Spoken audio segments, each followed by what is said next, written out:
नमस्कार, मैं शिवानी। नॉनस्टॉप 30 खबरों में आपका स्वागत है। चलिए जानते हैं देश और विदेश से जुड़ी खबरें।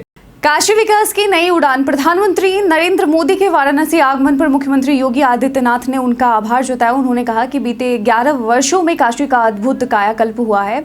महाकुंभ में 3 करोड़ श्रद्धालुओं के आगमन और 50,000 करोड़ की परियोजनाओं से काशी का कलेवर बदला है। इस दौरे पर पीएम मोदी ने 4,000 करोड़ की विकास योजनाओं का लोकार्पण और शिलान्यास किया। पाकिस्तान में राम मंदिर निर्माण। पाकिस्तान के थार पारकर जिले के मेघवाल बाड़ा गांव में हिंदू समुदाय ने एक राम मंदिर निर्माण शुरू किया है। पुजारी थारू राम के नेतृत्व में शुरू हुआ यह मंदिर किसी सरकारी योजना का हिस्सा नहीं, बल्कि पूरी तरह से जन आस्था और श्रद्धा पर आधारित है। मंदिर निर्माण में स्थानीय मुस्लिम समुदाय भी सहयोग दे रहा है और यह मंदिर हिंदू समुदाय की एकता और विश्वास का प्रतीक बन गया है। तहव्वुर राना की भारत में कस्टडी। मुंबई 26 से 11 हमलों के मास्टरमाइंड तहव्वुर राना को अमेरिका से भारत प्रत्यर्पित कर एनआईए को 18 दिन की कस्टडी में सौंपा गया है। प्रत्यर्पण के बीच पीएम मोदी का 14 साल पुराना ट्वीट वायरल हो रहा है, जिसमें उन्होंने अमेरिका द्वारा राना को बरी किए जाने पर यूपीए सरकार की विदेश नीति पर सवाल उठाए थे और भाजपा ने इसे मोदी सरकार की कूटनीतिक जीत बताया है। पासपोर्ट नियमों में बड़ा बदलाव। भारत सरकार ने पासपोर्ट में पति पत्नी का नाम जोड़ने के लिए मैरिज सर्टिफिकेट की अनिवार्यता खत्म कर दी है। अब इसके बजाय स्वघोषणा प्रमाण पत्र को मान्यता दी गई है। इसमें शादी की फोटो, ज्वाइंट फोटो और दोनों के हस्ताक्षर के साथ जरूरी जानकारी दर्ज करनी होगी। यह नियम खासकर उन राज्यों के लिए राहत है जहां मैरिज सर्टिफिकेट आम नहीं है। चीन ने भारत से बढ़ाई रेपसीड मील खरीद। चीन ने कनाडा से रेपसीड मील पर टैरिफ लगाने के बाद भारत से 52,000 टन रेपसीड मील खरीदी है। भारत, कनाडा और चीन के बाद दुनिया का तीसरा सबसे बड़ा रेपसीड उत्पादक है। चीन ने 220 से $235 प्रति टन की दर से भारत से खरीदारी की। चीन के अलावा भारत से यह मील दक्षिण कोरिया, बांग्लादेश, थाईलैंड और वियतनाम को भी निर्यात किया जाता है। अप्रैल में बैंकों की छुट्टियां। अप्रैल 2025 में बैंकों की छुट्टियां 12, 13 और 14 अप्रैल को लगातार 3 दिन रहेंगी। 12 अप्रैल को महीने का दूसरा शनिवार होने के कारण बैंक बंद रहेगा। 13 अप्रैल को रविवार की साप्ताहिक छुट्टी होगी और 14 अप्रैल को अंबेडकर जयंती के कारण भी बैंकों की छुट्टी रहेगी। ऐसे में बैंकिंग से जुड़ी जरूरतें 15 अप्रैल तक पूरी की जा सकती है। राम मंदिर में नई योजना। श्री राम जन्मभूमि तीर्थ क्षेत्र राम मंदिर के विस्तार के तहत दक्षिण भारतीय संतों की प्रतिमाएं स्थापित करेगा, जिनमें त्यागराज, पुरंदरदास और एक आंध्र संत शामिल हैं। मंदिर के 4 प्रवेश द्वारों का नामकरण प्रमुख संतों के नाम पर होगा। साथ ही अंगद टीला पर तांबे की गिलहरी स्थापित की जाएगी। राम मंदिर के शिखर पर कलश और ध्वज दंड भी लगाया जाएगा। बिहार में बीपीएससी और बीसीईसीईबी भर्ती। बिहार कर्मचारी चयन आयोग अवर सांख्यिकी पदाधिकारी और प्रखंड सांख्यिकी पदाधिकारी के 682 पदों पर 19 अप्रैल तक आवेदन स्वीकार करेगा। इसके लिए स्नातक स्तर की डिग्री और आयु सीमा 37 से 42 वर्ष के बीच निर्धारित की गई है। साथ ही बीसीईसीईबी, नर्सिंग, फार्मेसी, इंजीनियरिंग आदि कोर्स के लिए 7 से 8 जून को परीक्षा आयोजित करेगा। आवेदन 6 मई तक स्वीकार किए जाएंगे।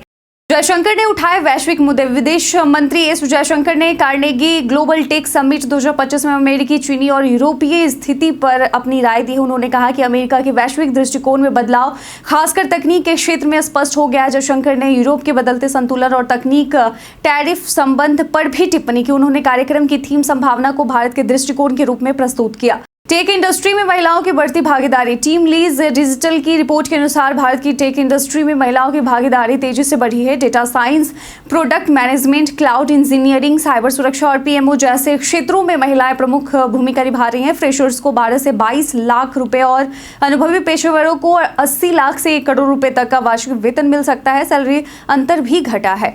रेपो रेट में और कटौती संभव। अमेरिका चीन ट्रेड वॉर और वैश्विक अनिश्चितता के चलते आरबीआई इस साल रेपो रेट में और कटौती कर सकता है। इससे होम और कार लोन की ईएमआई में राहत मिल सकती है। नोमुरा के अनुसार रेपो रेट 5.00% तक आ सकती है। महंगाई और आर्थिक सुस्ती को देखते हुए आरबीआई हर तिमाही में पॉलिसी में ढील दे सकता है, जिससे उपभोक्ताओं को सस्ते लोन का फायदा मिलेगा।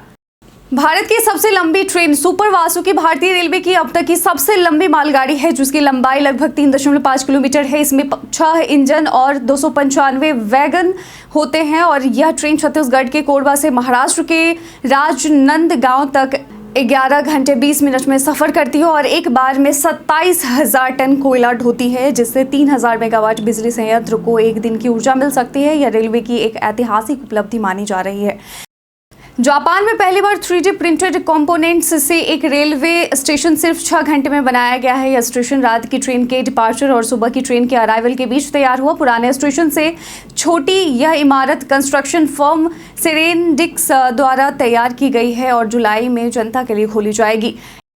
एआई से बढ़ा साइबर खतरा। ओपन एआई के चैट जीपीटी में फोटो जनरेशन फीचर आने के बाद साइबर सिक्योरिटी विशेषज्ञों ने चिंता जताई। इस तकनीक से नकली आधार, पासपोर्ट और केवाईसी दस्तावेज बनाना आसान हो गया है, जिससे बैंकिंग, हेल्थ केयर और अन्य सेक्टर्स पर खतरा बढ़ गया है। पारंपरिक सुरक्षा उपाय कमजोर पड़ रहे हैं और डीप फेक टेक्नोलॉजी से जुड़े साइबर फ्रॉड तेजी से बढ़ रहे हैं।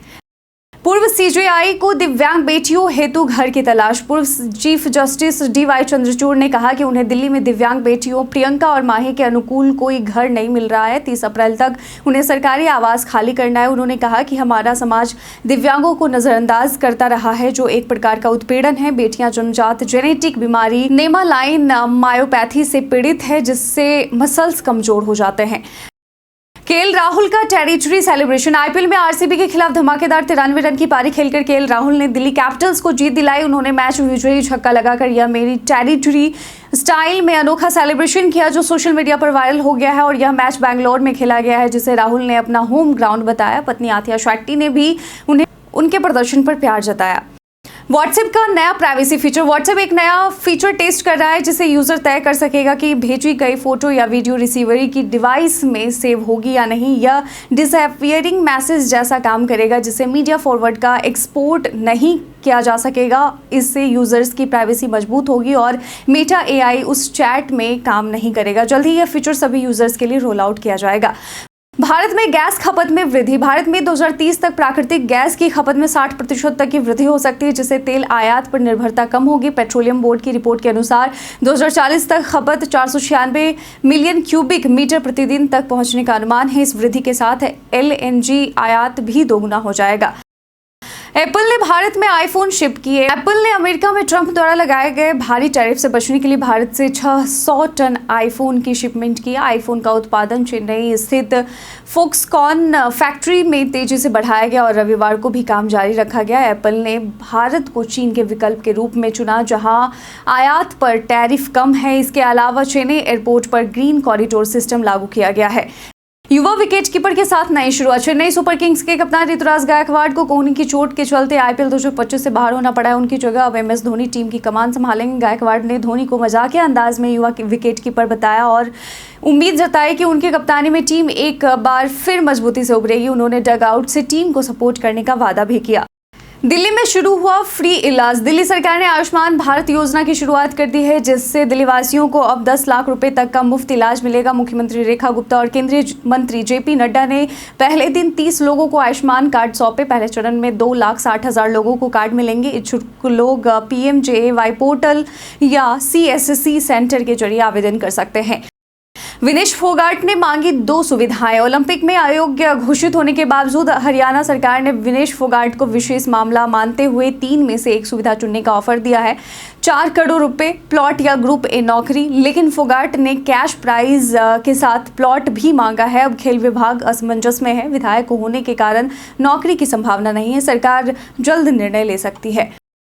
गूगल में फिर बड़ी छटनी। दुनिया की दिग्गज टेक कंपनी गूगल ने एक बार फिर सैकड़ों कर्मचारियों की छटनी कर दी है। यह छटनी एंड्रॉयड, पिक्सल और क्रोम जैसी टीमों में हुई है। कंपनी ने प्लेटफॉर्म्स और डिवाइसेस डिवीजन को मिलाकर ऑपरेशंस सरल करने और खर्च कम करने के उद्देश्य से यह कदम उठाया है।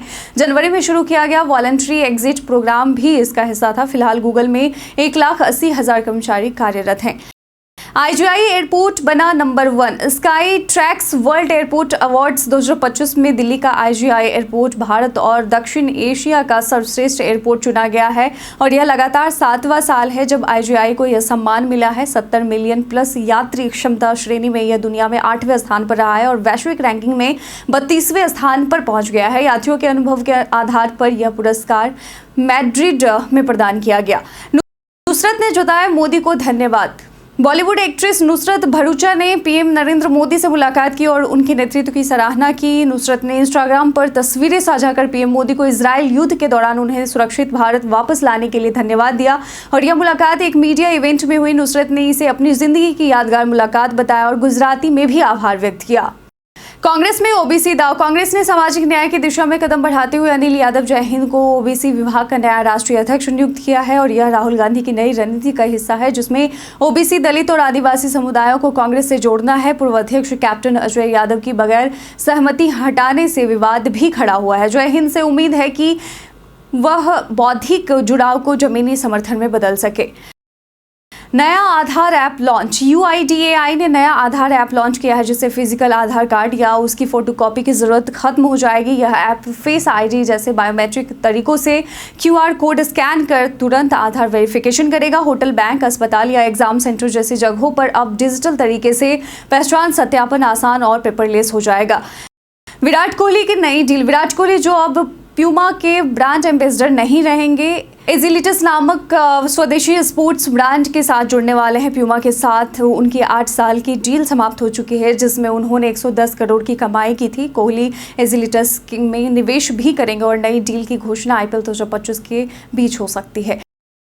जियो के किफ़ायती रिचार्ज प्लान्स। रिलायंस जियो ने 189, 198 और 199 के प्रीपेड प्लान्स पेश किए हैं। 189 प्लान्स में 2 GB डेटा, अनलिमिटेड कॉलिंग और जियो ऐप्स का फ्री एक्सेस है। 198 प्लान में 2 GB डेटा प्रतिदिन और 5G डेटा शामिल है। 199 प्लान में 1.5 GB डेटा प्रतिदिन और 18 दिन की वैधता है। इन प्लान्स को माई जियो ऐप से रिचार्ज किया जा सकता है।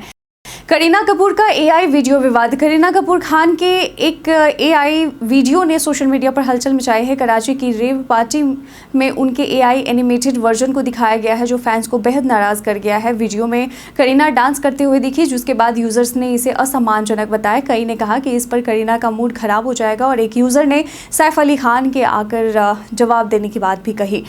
बीते दिन हमारे द्वारा पूछे गए सवाल का आप लोगों में से बहुत लोगों ने अपना जवाब में कमेंट सेक्शन में लिख कर दिया था। जिन्होंने पूछे गए सवाल का जवाब दिया उनके नाम है मनोज कुमार, जितेंद्र ठाकुर, MD शाकिर हुसैन, संजीव कुमार, नवीन कुमार, रवि मोहन, दीपक कुमार, दिलीप कुमार। इसके साथ ही बढ़ते हैं आज के सवाल की ओर। आज का सवाल है कि आपको लगता है कि आम लोगों को AI से होने वाले साइबर खतरों की जानकारी है? अपना जवाब में कमेंट सेक्शन में लिखकर जरूर बताइएगा। आज के बुलेटिन में बस इतना ही। धन्यवाद।